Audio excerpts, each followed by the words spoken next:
Jeune de cité, jeune de banlieue, lève-toi et marche. Alors, c'est quoi votre chanson préférée ou une chanson que vous voulez,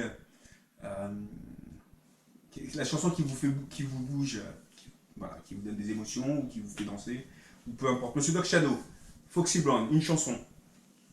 Alors, tu connais, je déborde toujours, mais là, ça va, j'en ai choisi que deux, tranquille. Donc, il y a Foxy's Belle, qui est sur son premier album de 96, Foxy's Belle, que moi, j'adore parce que si vous allez l'écouter, vous verrez qu'il sonne très à l'ancienne, hein, il sonne très hip-hop. Donc, moi, c'est ce que j'ai aimé. Voilà. Bon, c'est un album que j'aime beaucoup, hein. Comme je l'ai dit, moi, je préfère vraiment ces albums du début. Donc, ce titre-là, Foxy's Belle.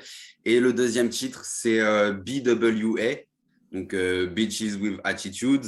Et c'est en featuring avec Mia X et Gangsta Boo, dont j'avais déjà parlé dans l'émission sur 36, 36 Mafia. C'était une proche, voilà, si jamais il y a des auditeurs qui nous regardent, qui ne savent pas, elle était dans l'entourage de 36. Elle faisait même partie du groupe, d'ailleurs, officiellement, il me semble.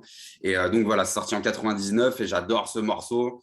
Déjà parce que pour l'instru, hein, bien évidemment, ils ont repris l'instru de NWA.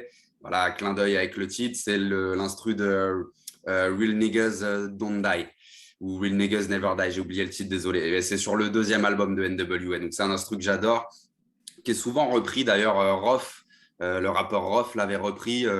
Il avait fait un morceau qui s'appelait Les Vrais MC. Je crois que j'en avais parlé d'ailleurs dans une autre émission, mais un morceau magnifique de Rof qui est sorti en 2003 sur cet instru-là. Donc voilà, j'ai dévié, mais n'hésitez pas à aller écouter voilà, pour ta question. Ok, donc trois chansons, hein, c'est ça. Il y a beaucoup de gens qui ont fait un clin d'œil à Niggas with Attitude quand même. Hein. Ouais. Et même dans le jazz, il y a Trumpet with Attitude, Saxophone with Attitude, vous savez, des concert band et tout ça. Yes. J'ai vu des morceaux comme ça, je dis mais tiens, ils ont quand même bougé pas mal de gens, hein, parce que même Redman fait une référence Straight Out of Jersey. NWA, ils ont quand même, ils sont venus, ils ont marqué le truc. Ah c'est clair, c'est clair. Ça, c'est ce que Beach with Attitude, tout le monde sait la référence, on comprend tout de suite la référence, quoi.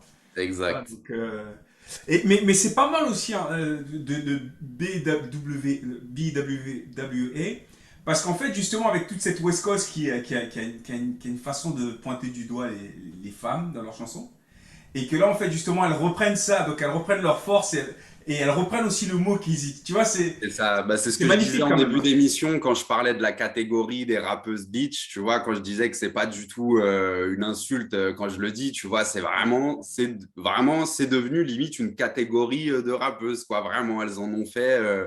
Un truc stylé, tu vois, voilà, c'est un peu comme les mecs ont fait aussi avec le Two Live Crew, hein, les Two Live Crew, tu sais, ils jouaient beaucoup de leur attitude de mec facile, qui ken de tous les côtés, tu vois. Moi, j'aime bien se lâcher prise dans la musique, en fait. Voilà. Okay. Le Carpe Diem. Ok. Yes. Monsieur Gaël Malmoakou, une chanson préférée? Moi, c'était, il y avait deux feats. Le premier, c'était No One Else avec Total. Et le second, c'est Get Me Home avec Blackstreet. Ah, ça c'est une chanson qui est pas mal. Mais la première, vous avez dit c'est quoi? Que j'ai pas bien capté. Et c'est No One Else ou No One avec Total en featuring. Oh, No One Else avec Total, oui. En fait, en plus, celle-là, elle était préparée. Parce que celle de Monsieur Doc Shadow qui nous a proposé, je les ai pas. Jeune de cité, jeune de banlieue, lève-toi et marche. C'est ton avenir qui est en jeu. Vas-y, tu peux le faire. Ils l'ont fait. Pourquoi pas toi? Destin.